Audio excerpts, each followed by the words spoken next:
Prateek Kuhad in itself is powerful enough for anyone to have slow dance on his music. Ladies and gentlemen, I present to you Prateek Kuhad. Hi Prateek, welcome to Be Famous. Thank you for having me. Okay. So Prateek, your music is a mix of Indian and Western influence. How do you approach in blending both? Actually, it's not because there's actually no Indian influence at all.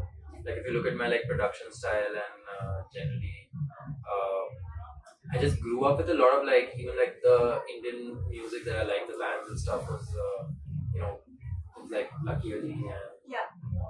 Silk Road and strings. So it's just I've just always been gravitated a lot to like guitar and like band driven and like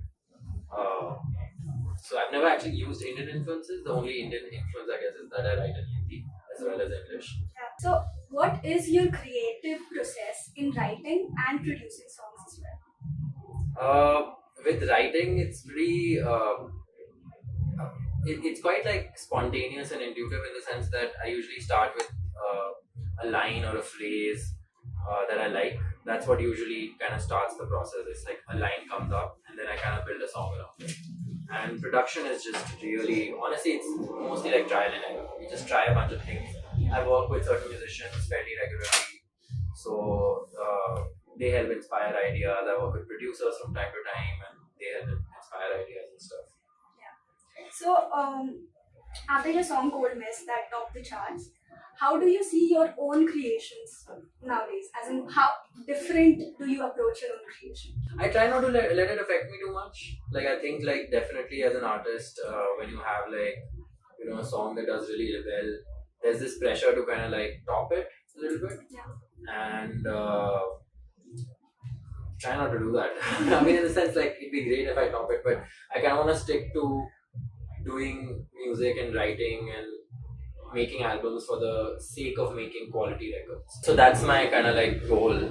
So I try not to like attach this pressure that I need to like have a hit or whatever.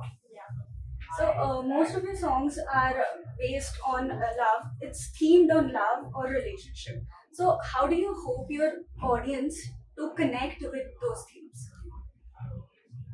I mean, I don't plan for it. Yeah. I just write. Again, like I said, it's my process is so kind of it's almost flipped around. Like I don't really think of concepts and ideas and then decide to write a song about it.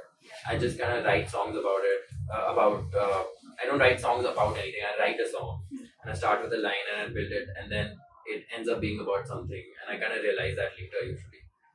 Through the process, I kind of discover what it means and it ends up being pretty related to my own emotions and my feelings and my state of mind. Yeah. So I guess that emotion just translates naturally. Yeah. So, having said that, your style is very unique, and there's a lot of audience who may not resonate with your style. So, how do you handle online criticism? Just ignore it. I As simple as that. Yeah, I mean, I try to, because I mean, that's just like life in general. Anything that you do, if you do it well and it catches attention, you're gonna get equal measures of like criticism and praise. And the best way to actually deal with that is to ignore both, because you try to stick to your own internal standards going in life and make your own independent decisions of things. And the more you let other people affect you, the more problematic it is actually. So, if I may ask you, what was that moment when you finally realized that, okay, I'm famous now? Pretty recently, I want to say like last year. Really? Yeah, because I think like till 2018, like I'd started getting attention, but it was still not like it wasn't as big as it got in 2019. I think that was my major touring year. Cold Mess became popular that year. Yeah. Kasoor came out in 2020. Yes. So a lot of big things happened around then, and then we straight away went into the pandemic. So I kind of had like an year and a half of isolation, and I didn't really experience any of that. I didn't really consider myself famous even through that. But then when I got through the other side and started actually moving around in the world and things, that's when I kind of felt like, okay, there's definitely like something going on here. Yeah. So, what is tougher according to you? Is it creating content in the world of music or creating content for social media? I honestly like barely create content for social media. Like I don't really like.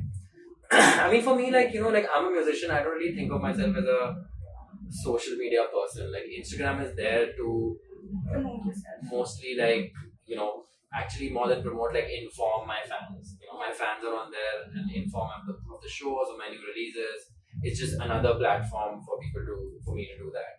But I'm not really trying to be like a social media star for that matter. I want to stick to being a musician, and so I put all my energy into making the music as good as I can. Okay, so today, if one has to take away something from you, what would it be? Is it the power of writing good lyrics, or is it the power of creating good music? If you had to take something away, I'd rather you take away like the music, because I don't think that's as good as lyric writing. That's all for us. Thank you, Prateek. Thank you. Thank you, Thank Prateek, for joining in. And thank you for tuning in. This is Aprajita Tripathi signing off.